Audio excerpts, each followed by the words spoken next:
Easy now. Papa got things making headlines. Come down. Ooh, you make my high come down. Always tripping when you come around. I'ma have to cut you off, like right now. You see, I don't want to drive me. You can say that for your mama. Maybe you should smoke some. Me try the marijuana. I was never you good. The vibe was straight. Showed you a couple of things and they ain't finna change. I treated you right. Everything was a gift from a time to your bag and the color on your lip. Yeah, you Welcome to a special edition of Seahawks Man to Man, a YouTube exclusive. My name is Michael-Shawn and You can follow me on whatever Elon Musk is calling that app over there these days. As you can see on the screen, my @ name has not changed. At Mike Dugar, MikeDugar.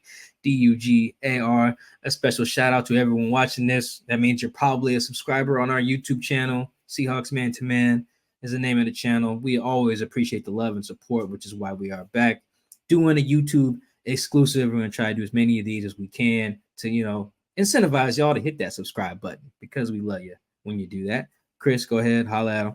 What is going on, everybody? It's your boy Christopher Kid. Be sure to follow me on Twitter at CKIDD206 and that's CKid206. And considering we're not giving you guys two shows like you're used to, looking back at last season, I gave you guys two shows during the week and a third additional one. We decided to bring back the film review sessions where we break down some of the plays we didn't love so much, and we got it back for you guys after the Week 6 loss against the Bengals. There's a lot of good from the defense, and I'm sure Mike has some stuff to talk to you guys on the offensive side of things. But for the most part, man, I think we can agree that the defense was lights out on Sunday against the Bengals.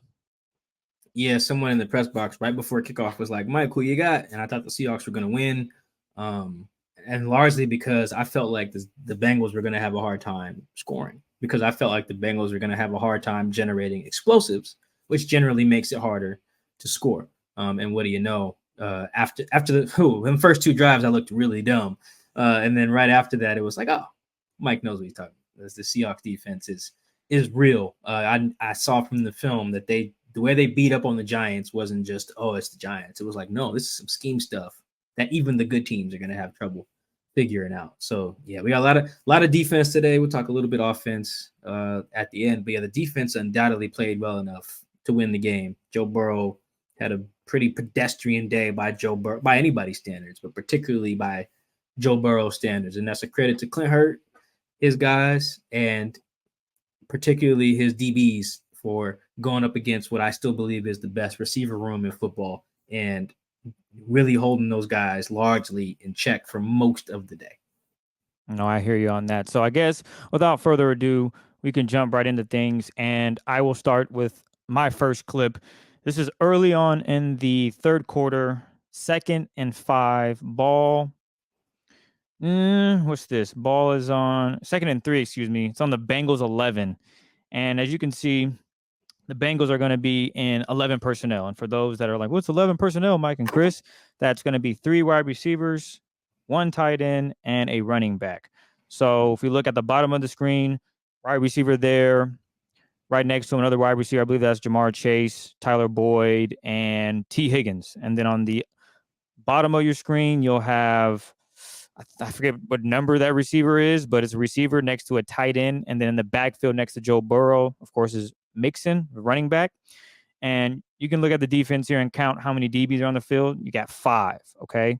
So Hawks are in nickel. So Julian Love is actually on the field. Jamal Adams is off the field. So Julian Love and Quandre Diggs are at the safety positions.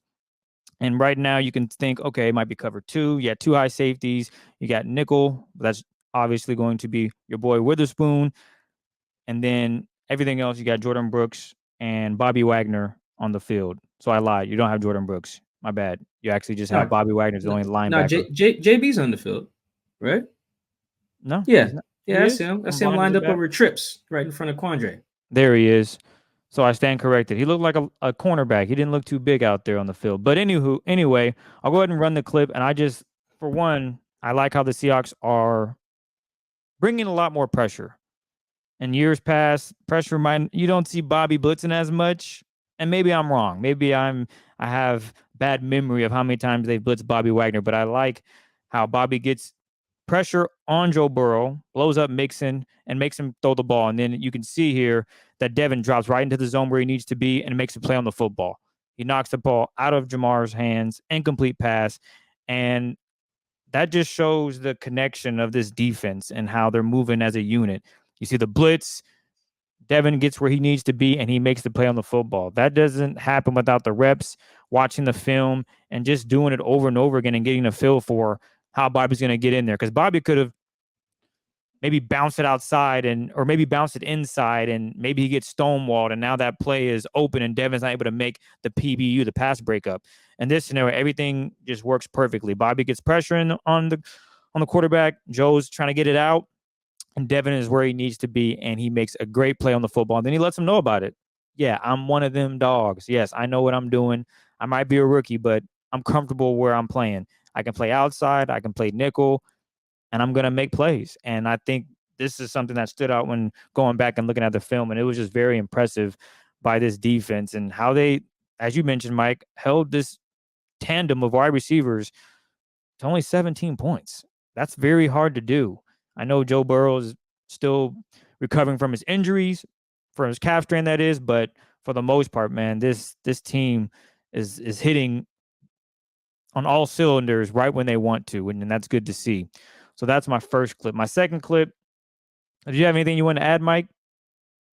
I think that's just a really good play by Spoon, man. That's such good ball skills on that to play through the hands.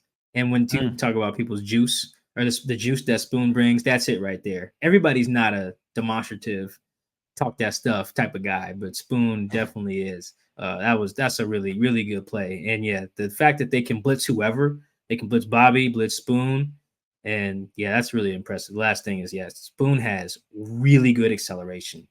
Like he can go from being off of his back leg to being where the ball is really quick. He had another PBU like that too. Ball hits him in the back of the head, but it hits him in the back of the head because he goes from being in a trail position to being right next to Jamar. Like, yeah, Spoon's acceleration is pretty nuts. I don't think I've seen a DB with that ever. Like, it's very, very, very, very, very good. There it is. Mike is in agreement with me. The next one, I'm showing love to the big fellas per se. And this is going to be Jay Reed, all right? He's in the middle of the formation here. You can't miss him. Biggest dude out there. So we're going to see him just be a disruptor. And this is what you want, all right?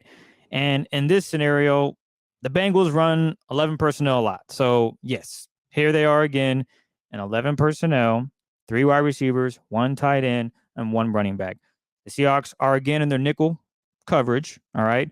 So that's going to be 5 DBs and linebackers, all right, including your safeties. Quandre Diggs is, again, at the safety position, as well as Julian Love, who, in this scenario, they're going to be running a little bit of man coverage. So they're going to have 1 high safety, which is Quandre Diggs, and you can see him number 6 there.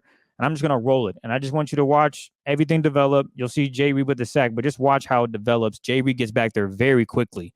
He makes it look way too easy. And by the way, I didn't even mention this, but this clip here, it's about 8:20 left in the third quarter, 1st and 10 on the Bengals 22. And as you see there, Jay Reed just comes through big time and makes the sack. Because if you guys watch this clip as it goes through, there might be a slight window for Joe Burrow to hit the crosser. Julian is trailing, and perhaps Julian gets a burst of speed and is able to make the play, but that all doesn't matter because Jay Reed is a monster, all right? Just watch how he knifes through this offensive line and makes it look very simple. The ball snapped, Tuggs rips through, and he's able to chase Joe Burrow down, who is not the most mobile guy, but he gets him and sacks him, and that is just a play in scenario where it's, hey, I believe our D-line is going to get there, and if not, our defenders, our corners are going to be in coverage and be able to make a play. And for the most part, I'll restart it again. When you watch it, for the most part, everything's covered up. If Joe Burrow wanted to throw it now, there's not much open. The only viable option would be that crosser. And even then, maybe Julian can make a play, knock the ball down, because maybe it's thrown behind him with the pressure. There's just so many variables in this scenario. So Jay Reed here just dominates his one-on-one battle and makes it look very easy. Swims through, makes the play, come here, sack. Hell, Jordan Brooks jumps in for the fun, and then you know, lineman has to talk to him about like, hey, bro, stay off my quarterback. Jordan's like, what you gonna do about it, bro? What you gonna do about it? So this is a really cool play. And I just love how the Seahawks are trying and doing different things. Not saying they haven't done it in the past, but man, this defense looks like it's going to be a problem for the remainder of the season, even when they do go up against better teams, Niners, Eagles, you name it. I like what I'm seeing. And this was a good matchup to see how good this defense can be. And my last clip, I think you guys know where I'm going to go with it. We're all big on interceptions here. Mike and I love DB and wide receiver play. This is a perfect scenario in that regard. And this is Trey Brown's interception, okay? So no surprise here. Guess what they're in, guys? You guessed it. Yep. 11 personnel yet again. 3 wide receivers, 1 tight end, and 1 running back. In this scenario, the Seahawks are in nickel again, 5 DBs, Bobby and Jordan Brooks on the field. But if you guys are looking at this right now, it looks like, okay, the Seahawks are definitely going to be in man. You see the 2 high safeties? That's going to be Jamal Adams, who I know a lot of people say that he's not good in coverage. So the Seahawks are saying, you know what? We're going to put you back here, Jamal. And next to him, well, not next to him, but to the right of him is going to be Quandre Diggs as well. So immediately when I pause it and watch it, I'm thinking, okay, this looks like it could be cover 2 man, 2 safeties over the top, everybody manned up across. But watch as the play develop. I want you guys to watch number 6. Watch what he does. I'm going to roll it through, and this is going to be about early third quarter, 2nd and 5. Ball is on the Bengals 40. All right. So again, 11 personnel, 3 wide receivers, 1 tight end, and 1 running back. So we're going to go ahead and roll this through. And I want you guys to watch what Jamal Adams, safety, and Quandre Diggs do. Watch both of these guys and watch how they disclose what's going on. So Quandre's going to come down. Oh, okay, not yet. He's going to come down. Look at that. That's textbook. That's perfect. And then we'll get to it, the interception. So what the Seahawks did there is they come out and they show, okay, this might be cover 2. Man, everybody, or not cover 2. Man up, 2 safeties over the top. Okay, I like what I'm seeing. I got man-to-man on each side, but when the play develops and you snap it, it's actually going to be cover 3, and you have Diggs buzzing to the flat, who's going to pick up this running back if the ball is dumped there. You can see it. We'll pause it right here. Diggs is in really, I mean, it's going to be a one-on-one situation, so he's going to have to make the tackle, but I'm sure the Seahawks are confident that Diggs is going to make that play. I'm sure Mike has a couple of clips where he shows that he can make tackles one-on-one. It might not be in space in this scenario, but he's going to get to the player, make the play, make the tackle. In this scenario here, it's cover 3. You got your one-man safety, which is Jamal here. He is beelining because he knows where the ball is going, and Trey does a great job on this route. He knows what's coming. He's clearly studied the film. He doesn't panic. He does not panic.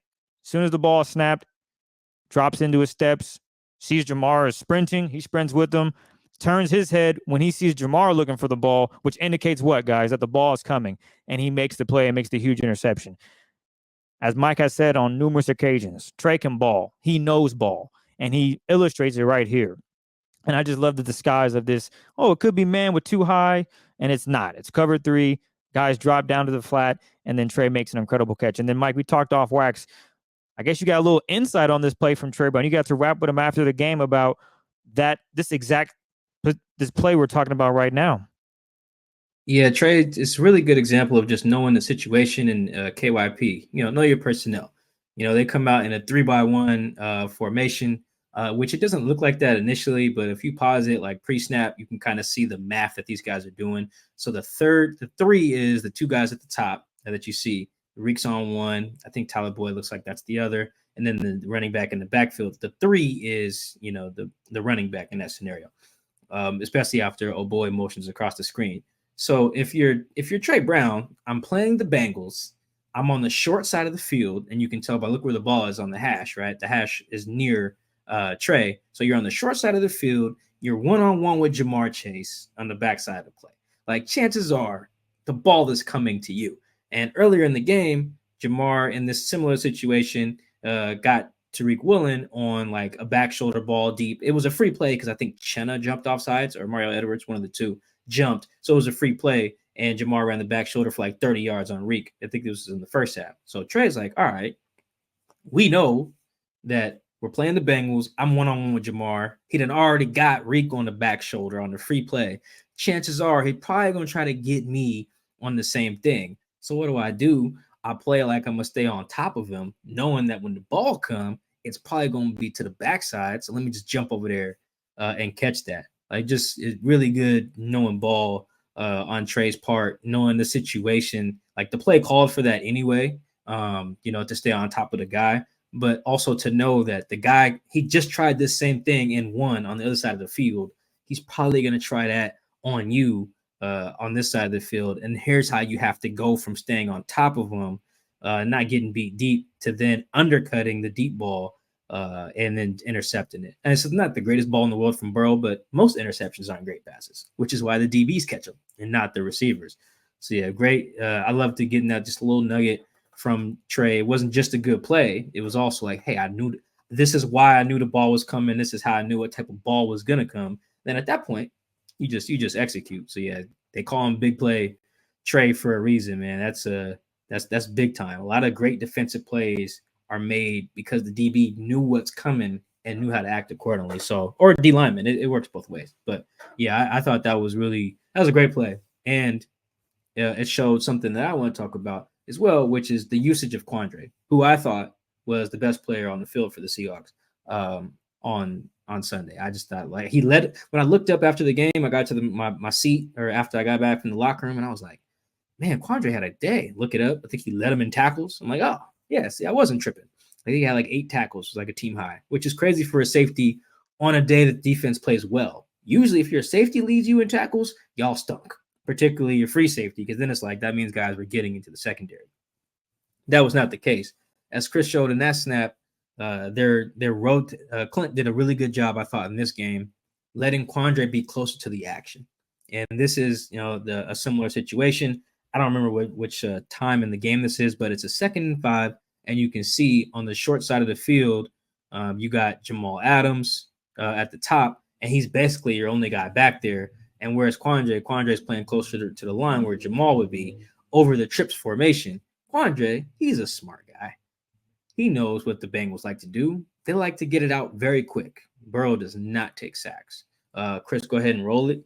Like, what does he do? Boom, triggers right away and makes a great open field tackle on a screen. Chris, how many times have we seen the Seahawks blow screens, dog? Like, the minute I saw this, I was like, yeah, well, they're locked in on screens now these days. It's been really good. Like, Jamal and Quandre both played them really well. Like, pause it the minute that Quandre first triggers. Like, if you can for me. Pause right there. Like, this is, in theory, blocked up pretty good. Like, I forget who that is. Like, that's about to block Spoon, but play it a little bit and then pause it. Like, he gets a decent kind of angle. Like, if T cuts that in, he's got one-on-one with Quandre and might have a lineman to be able to help. But Quandre triggers so fast that just roll it through the tackle. Look at that. T don't even got a chance to dance on him. Just a great open field play. Like you mentioned on the one where he rolls down and could have took the running back, and he has to make an open field tackle. Stuff like this is why they trust him to. He's got a little bit more help here than he would have in that other rep, but like this was just perfect. Quandre is quietly one of their best tacklers as well. So I think it's really good for Clint to try to do more of putting him down there. However, I know why Clint doesn't always, because it's really tough to take Quandre off that post, out of that deep part, because he's had 3 interceptions, at least 3, like every year for the past 6 years. He's your best ball hawk and one of your best tackling defenders. That's a really tough guy to take out of that post spot. But they did it in this play, in this game. You showed one. That was another one on 2nd and 5. And what does that 2nd and 5 set up? It sets up this next clip that we have up here. Now this is 3rd and 4. All right, now we got our dime personnel on the field. You take Jordan Brooks off and you put Jordan Love now at the top. That's who's playing the single high spot now. Where's Quandre again? He's right over a bunch formation now at the bottom of the screen. And I love this. I saw this pre-snap too in the press box. I'm like, oh, I know where this ball's going. It's going to the bunch. That's because that's where I would throw it. And yeah, Chris is rolling it through right now. And this is just a great play from Quandre. Keep rolling it through the next angle too, because I wanted them to see the end zone view of this, because you can just watch number 6 to the left side of your screen when you guys see this. Just another great instinctual play by putting Quandre near the action. I really think he's got to be near the action as much as it's feasible. Like, look at this all 22 angle. Roll it back a little bit. Like, freeze it.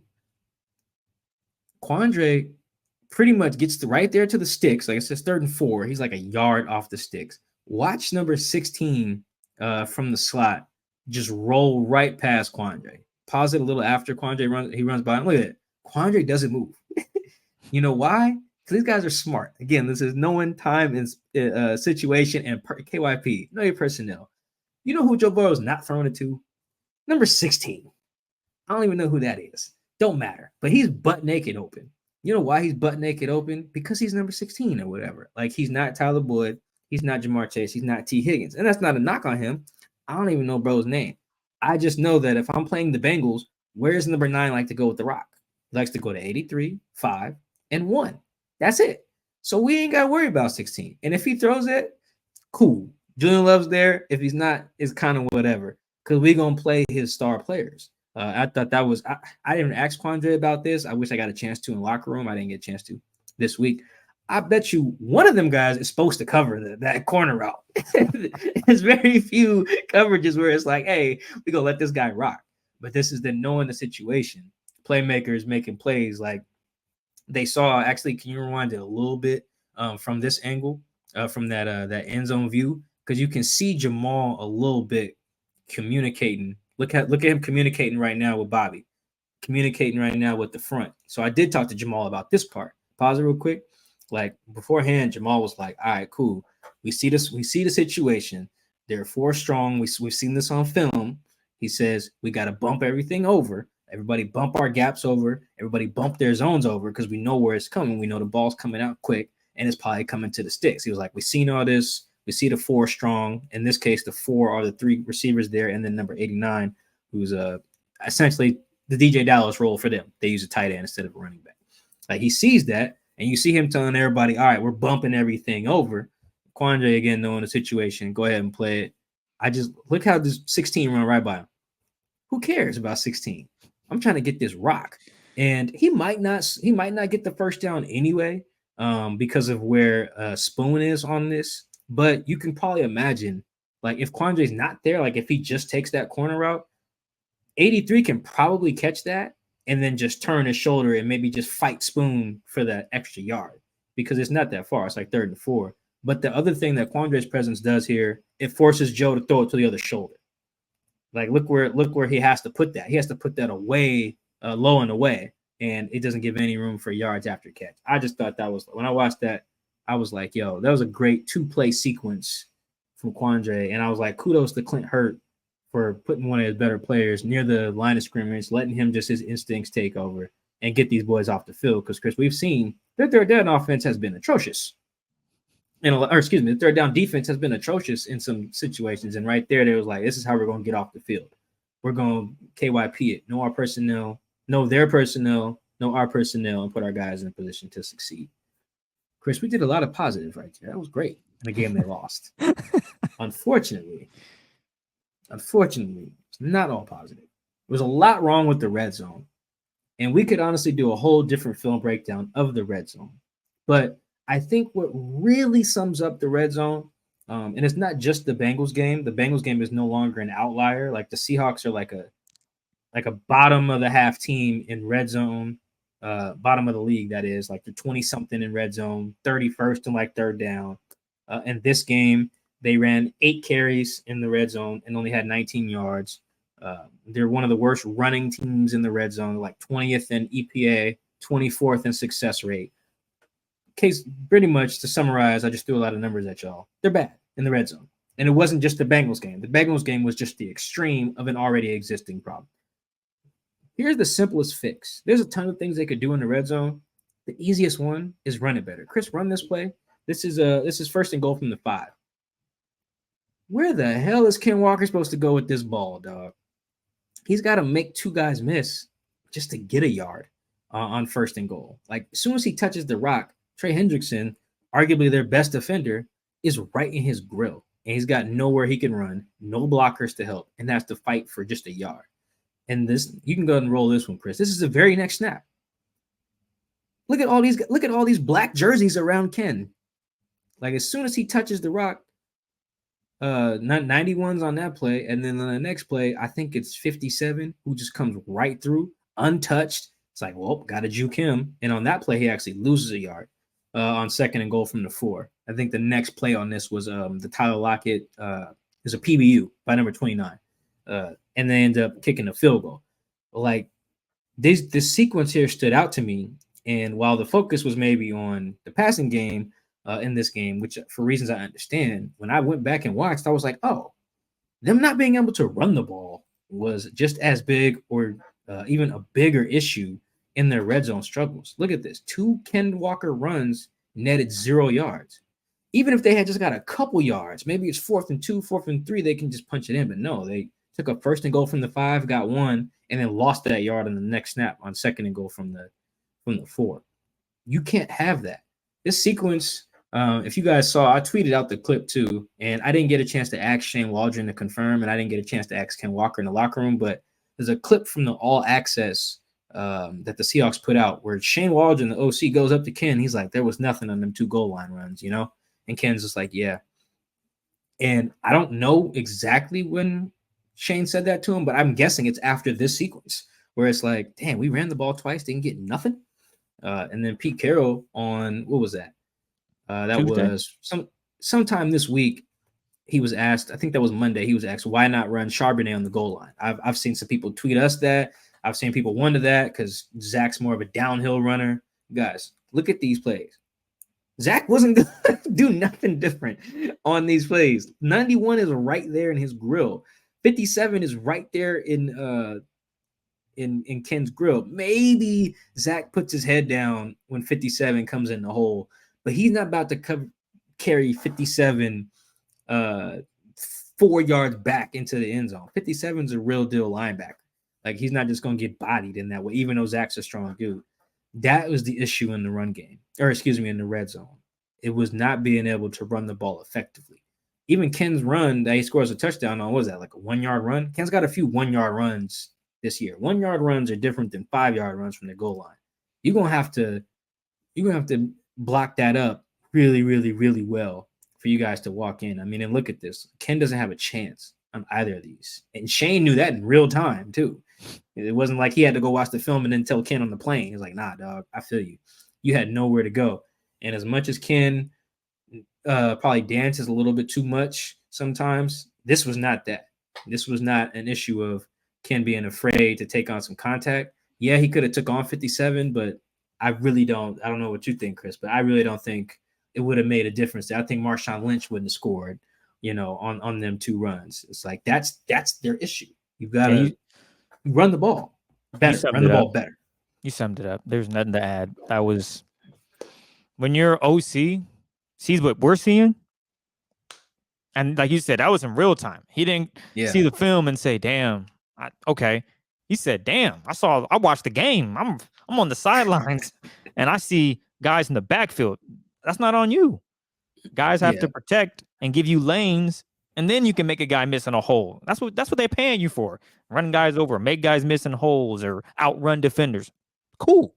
But when you get the ball, there shouldn't be anyone in your face. That's -1 on your old line, and that can't happen if you want to have success running the football. You got to be able to at least get a yard and then make a guy miss, because you're elusive. You have a tool. You have tools where you can run guys over and you can make them miss. And then to top it off, you have the speed to break away. That's what you want out of a running back. But it's very hard to do that when there's a linebacker or a defensive end trying to wrap you up. That's where it gets hard.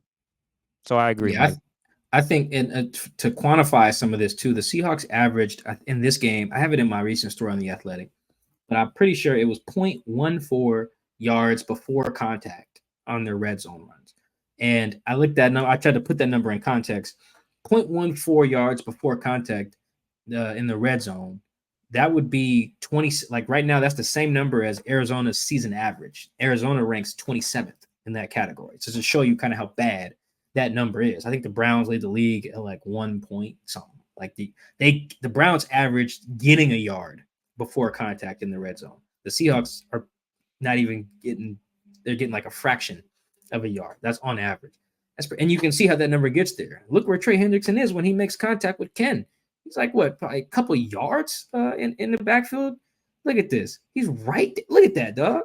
Now, it looks like there's a window, but Ken has to juke him so hard that his momentum carries him too far left to then turn and hit that hole. And again, he's got no blockers.